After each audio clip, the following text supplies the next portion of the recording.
वो चाय पीने जाए तो पौना घंटा वहां, उनको भी तो ध्यानदारी करनी चाहिए कि नहीं करनी चाहिए। मुआहदा किया है ना जी, तो पूरा उतरना चाहिए ना। कहते 2 घंटे में, अब काम जब बंदा शुरू कराता है तो काम और निकल आता है। कहते काम मैंने उसको और बता दिया, वो करने लगा। उसने मिट्टी निकाल के रखी थी बाहर रास्ते में, तो अजान हो गई जोर की। उसने वहीं कुदाल छोड़ी कहीं और चलने लगा। तो मेरा बेटा कहने लगा इसको जरा बराबर कर दो। कहने लगे चुप कर जा, तेरे बाप से बात हुई थी, जब अजान होती है तो मैं किसी और की नहीं सुनता, सिर्फ अल्लाह रसूल की सुनता हूं। कहते मस्जिद चला गया, नमाज पढ़ के आया तो दोपहर का वक्त था। मेरी बीबी कहने लगी इसको को खाना खा ले। कहते हमने कहा खाना खा लो, तो कहने लगा मैंने रोजा रखा, रमजान भी नहीं था, नफली रोजा रखा हुआ।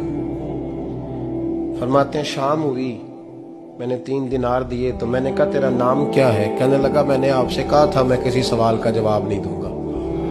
कहते वो चला गया। अगले दिन मैं फिर लेने गया उसे, काम कुछ और निकल आए। तो लोगों ने बताया वो सिर्फ हफ्ते वाले दिन आता है।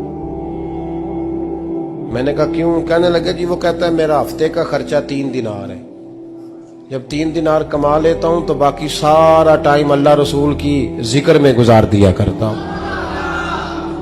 फरमाते हैं जी अगले हफ्ते मैं फिर लेने गया। मैंने पूरा हफ्ता इंतजार किया कि काम उसी से कराना है। मैं जब गया तो मैंने कहा चलो। कहने लगा मेरी शर्तें याद है ना? और मैंने कहा याद है भाई, साथ चल। फरमाते हैं काम कराया। 2-3 हफ्ते वो आता रहा। 1 हफ्ते में गया तो लोगों ने कहा हुजूर आज नहीं आया। क्यों? कहने लगे बीमार हो गए। कहाँ घर है? कहने लगे बगदाद के कब्रिस्तान के पीछे जो कच्ची आबादी है उसमें रहता है। फरमाते मैं गया, दरवाजे पे दस्तक दी तो कहने लगा हुजूर आप हैं? दरवाजा खोला है, आ जाइए। फरमाते मैं अंदर गया तो मैंने कहा तुम्हें